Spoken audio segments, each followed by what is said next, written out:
هموطنان عزیز، من ماشین برادرم دیدم. چه خیلی ماشین آقا اسرائیل، انتظار زنگ شما برادر عزیز. زنگ زنید، از نام کانال فکری شما گپ زنید، انشالله سکیدکا خواهم کرد. سلام علیکم هموطنان عزیز، با شما هستم حسین اردینم از کانال فکری شما. هموطنان عزیز، من با همراهی آقا اسرائیل ماشینشون آجی با سیامکا میکنم، پیجو بوکسر. برادر عزیز، من بار جمع کردیم تمام رایون های اکاترینبورگ، تمام اولیتساش. اگر باری شما تیار باشد، نمره من در زیر نوار می نویسم، نمره آقا اسرائیل.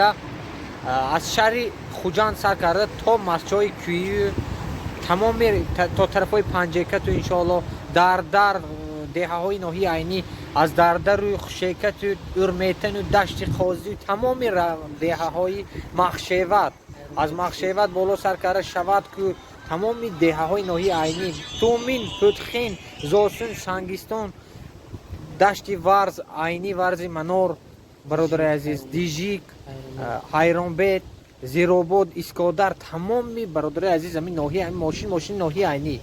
اشخالی انشالله طرفی ولایتی سوخ همه جا دسترفته میکنن. بورتون انشالله با خواست الله ساق و سلامت خواهد رسید.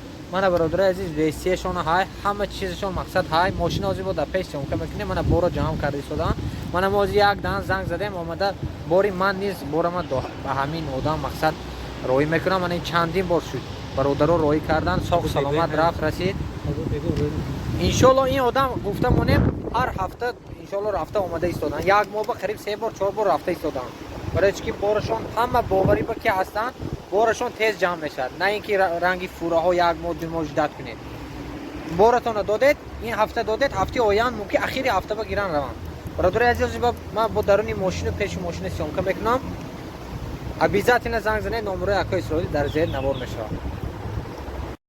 من برادر عزیز، شما نیز میتونید من وانه رای کنید، تمام چیزهای لازمه برای زندگی، عربه و تمام چیز من قندتون از این تاجیکا. من این گپی دیگر تمام چیزهای لازمه رای کرده شدن.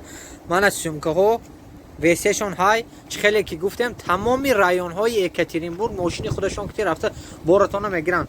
بارتون انشالله اگر زیاد باشد، مثال 1 تن کیلو زیاد باشد، با از نام کانال ما گپ زنید، ابیزات این سکیدکا میشه.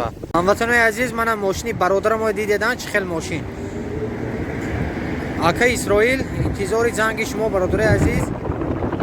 زنگ زنید، از نام کانال فکری شما گپ زنید، انشالله سکیدکا خواهم کرد. باقی در امان الله باشه.